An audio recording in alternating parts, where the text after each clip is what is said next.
اس نشست کے اعتبار سے میرا الوداعی تحفہ ہے آپ کے لیے، اور وہ یہ کہ میری جو دینی، ملی، تاریخی، سیاسی، عمرانی جو سوچ ہے، جو فکر ہے میرا، جو 50 برس سے زائد عرصے کے مطالعے اور غور و فکر پر مبنی ہے،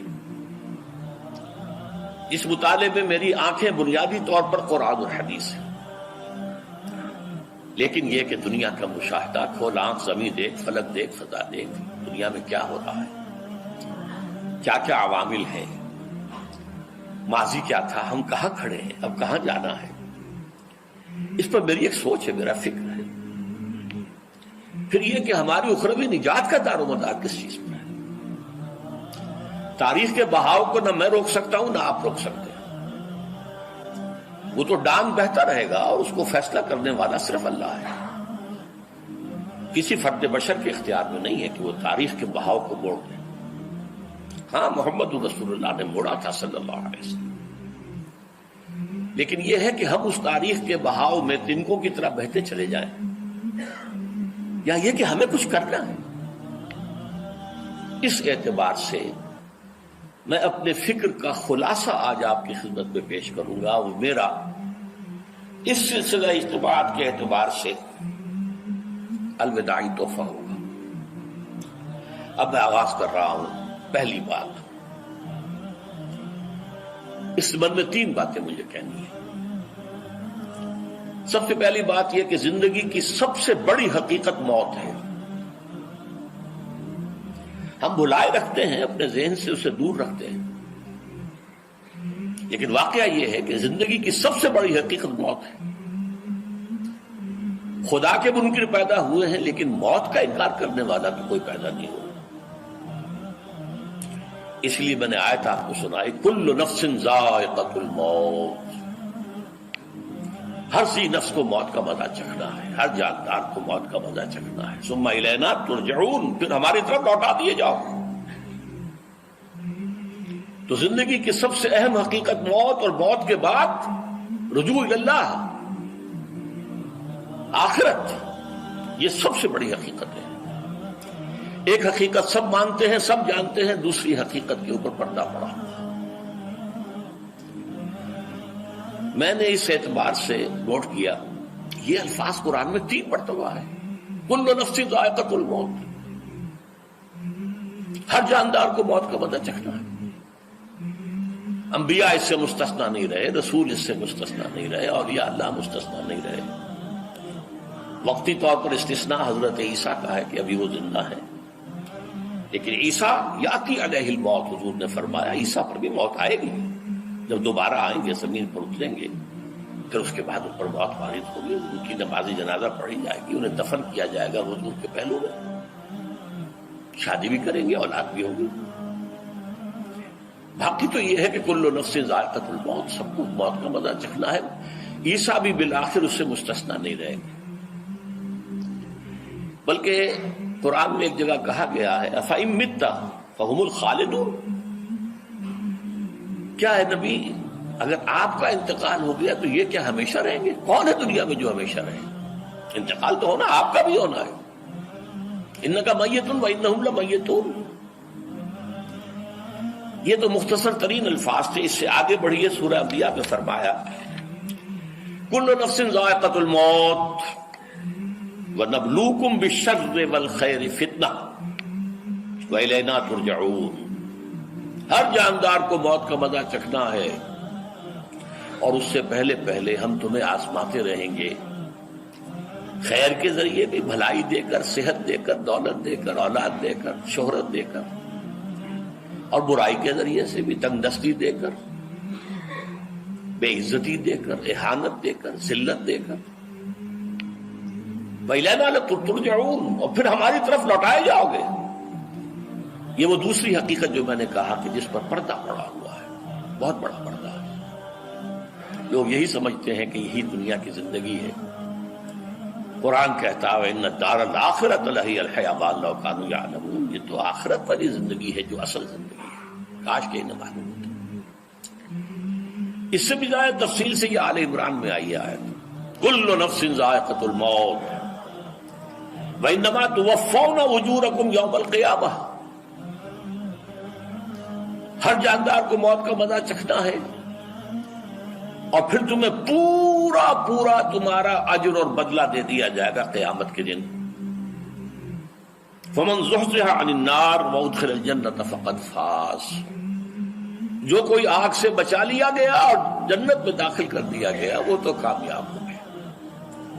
اللہم ربنا اجعلنا منہم، اللہم ربنا اجعلنا منہم، اللہم ربنا اجعلنا منہم۔ وما الحیات الدنیا الا متاع الغرور، اور دنیا کی زندگی تو سوائے دھوکے کے سامان کے اور کچھ نہیں۔ دھوکہ کس معنی میں؟ یہ تمہیں اصل زندگی سے غافل کر دیتی ہے۔ تم کہیں سفر پر جا رہے تھے، تمہارا کہیں گھر تھا، تمہیں واپس آنا تھا، تم راستے ہی میں کسی دلچسپی میں ایسے مگن ہوئے کہ گھر بار سب بھول گئے۔ یہ تو تمہارا عارضی سے سفر تھا، تم نے اسی کو اپنی منزل بنا لیا، اپنا ٹھکانہ بنا لیا، تو دھوکہ دیا اس نے تمہیں۔ ویسے دنیا کی زندگی دھوکہ نہیں ہے، بڑی حقیقت ہے، اس لیے کہ حضور نے فرمایا انما الدنیا مزرعۃ الآخرہ، یہ دنیا آخرت کی کھیتی ہے، یہاں بوؤ گے تو وہاں کاٹو گے، یہاں کچھ کمائی کرو گے تو وہاں اس کا بدلہ ملے گا۔ اس اعتبار سے دنیا بہت بڑی حقیقت ہے، ایک ایک لمحہ بہت بڑی قیمتی شے ہے، لیکن اگر یہ دنیا تمہیں آخرت سے غافل کر دے تو اس سے بڑا دھوکے باز اور کوئی نہیں۔ یہ اصل دجال ہے۔ میں نے تقریباً 60 برس کی عمر کو جب میں پہنچا تھا تو موت کا انتظار شروع کر دیا تھا۔ میرے قریبی احباب کو معلوم ہے، میں کہتا رہا، یہ بھی کہتا رہا کہ بھائی میں اپنے حصے کا کام کر چکا ہوں، جتنی صلاحیت اللہ نے دی تھی، جتنی بھی میرے اندر استعداد تھی، میں اس کو بھرپور طریقے پر استعمال کر چکا ہوں۔ دم واپسی برسر راہ ہے عزیز و اللہ ہی اللہ ہے، یہ میرا معاملہ رہا ہے 60 برس کی عمر سے۔ اس کے بعد اللہ نے مزید 14 برس دیے ہیں، یہ نافلۃ لک کے درجے میں کہتا ہوں، اس کا اللہ کا عطیہ خصوصی ہے، نفل ہے، ہمیشہ کہتا رہا ہوں۔ مسنون زندگی تو 61 برس ہے ہمارے حساب سے۔ علامہ اقبال کے بارے میں سنا ہے کہ رویا کرتے تھے کہیں میری عمر حضور کی عمر سے زیادہ نہ ہو جائے، وہ 6 مہینے کم ہی رہی ہے حضور کی عمر سے۔ جو حضور کی عمر تھی وہی حضرت ابو بکر کی، وہی حضرت عمر کی، وہی حضرت علی کی۔ ہاں حضرت عثمان 82 برس کے ہوئے ماشاءاللہ۔ پھر یہاں کے مجددین میں سے وہی عمر حضرت شیخ احمد سرہندی کی، وہی شاہ ولی اللہ دہلوی کی۔ ہاں شیخ عبدالحق محدث دہلوی رحمۃ اللہ علیہ 82 برس کے ہوئے۔ لیکن یہ میں کہا کرتا تھا مسنون عمر تو 61 برس ہے، جسے ہم 63 کہتے ہیں، وہ اصل میں ہمارے حساب سے 61 بنتا ہے۔ وہ 63 قمری ہے، جو 9 دن کم ہے، قمری سال جو ہے وہ شمسی سال سے۔ بہرحال میں اس وقت سے منتظر تھا، لیکن جو بھی وقت اللہ نے دیا ہے اللہ کا شکر ہے، وہ مفید کاموں میں لگا ہے۔ ان میں خاص طور پر میں سمجھتا ہوں کہ اللہ کا مجھ پر سب سے بڑا احسان، اور مجھ ہی پر نہیں، بہت بڑے پیمانے پر لوگوں پر جو احسان ہوا ہے، وہ میرا 1998 کا دورہ ترجمہ قرآن ہے جو کراچی میں ہوا تھا۔ 1998 کے مارچ میں میرا بڑا آپریشن ہوا، دونوں گھٹنے تبدیل کیے گئے، لیکن 98 کے آخر میں، حالانکہ میں چل نہیں سکتا تھا، کراچی میں مسجد جو ہے اونچی ہے، دوسری منزل پر ہے، تو خاص ریمپ بنایا گیا جس کے ذریعے میں ویل چیئر پر مجھے لے جایا جاتا تھا۔ میں نے درس دیا۔ اس درس کی گزشتہ چند سالوں سے پوری دنیا میں جو گونج ہوئی ہے اللہ کے فضل و کرم سے، اللہ کوئی حکمت خداوندی اس کے ساتھ وابستہ ہے۔ اس میں میرے کسی کام کو دخل نہیں ہے، میری کسی کوشش کو دخل نہیں ہے۔ میں نے تو جو درس میں دیتا آ رہا تھا 85 سے دورہ ترجمہ قرآن، البتہ یہ بات ضرور ہے کہ میں نے محسوس کیا تھا کہ 98 کے اس درس میں دورہ ترجمہ قرآن کے مجھے خصوصی انشراح حاصل تھا۔ میری ساری گفتگو کا حاصل کیا ہے؟ دیکھیے، نظریاتی تحریکوں کا تعلق اشخاص سے نہیں ہوتا، ٹھیک ہے، کوئی اس کا داعی ہوتا ہے، کوئی اس کا مؤسس ہو جاتا ہے، کوئی اس کا آغاز کرنے والا ہوتا ہے، لیکن نظریاتی تحریک افراد سے وابستہ نہیں ہوتی۔ افراد آتے چلے جاتے ہیں اپنا اپنا حصے کا کام کر کے، جس کو جتنا مقدر ہے، جس کی جتنی اللہ تعالیٰ کی طرف سے توفیق ہے، وہ اپنا کام کرے گا، چلا جائے گا۔ یہ چمن یوں ہی رہے گا اور ہزاروں جانور اپنی اپنی بولیاں سے بول کر اڑ جائیں گے۔ مبارک ہیں وہ لوگ جنہیں قرآن کی بولی بولنا نصیب ہو جائے۔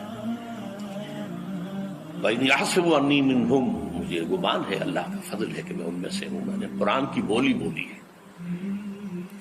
اور قرآن مجید کو جیسا کہ وہ ہے، ایز اٹ از،